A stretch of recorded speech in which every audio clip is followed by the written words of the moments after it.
Los socialistas han votado a favor del reconocimiento de facturas para que las empresas cobren cuanto antes. Así lo ha explicado el concejal Pedro Sánchez tras la Comisión de Hacienda, en la que ha quedado en evidencia que Rita Barberá gestiona mal el dinero, paga tarde a las empresas y genera unos intereses de demora que restan recursos para la creación de empleo. El Ayuntamiento de Valencia ha incumplido la obligación legal de pagar en los 50 días que tiene las facturas, y eso asciende a 2.405 facturas, repito, y un importe de 143 millones de euros que debe a empresas, proveedores.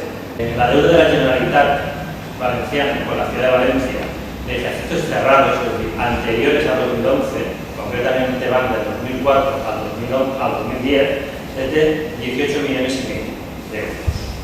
A esa cantidad habría que añadir otra cantidad, que son 576 millones de euros que debe la Generalitat también a la ciudad de Valencia del Fondo de Cooperación Municipal. Otro tema tratado en la Comisión de Hacienda es la aprobación de la quinta relación de expedientes de reconocimiento extrajudicial de créditos de 2011, es decir, facturas en la caja.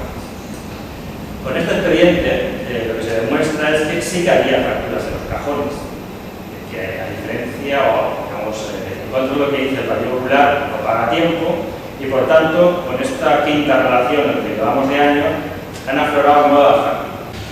Si sumamos todo lo que se ha pagado en este periodo de enero a julio del 2011, tendremos que han aparecido 1.388 facturas nuevas, facturas en los cajones, lo cual ha supuesto que ya hemos pagado 81 millones de euros de años anteriores. Nosotros hemos votado a favor de este expediente, el reconocimiento de factura. ¿Por qué? Porque lo que nosotros queremos es que los empresarios valencianos cobren cuanto antes mejor. Y si no cobran, no es por culpa de la oposición, sino por culpa, insisto, del Partido Popular y de Rita Barberá, que no les paga cuando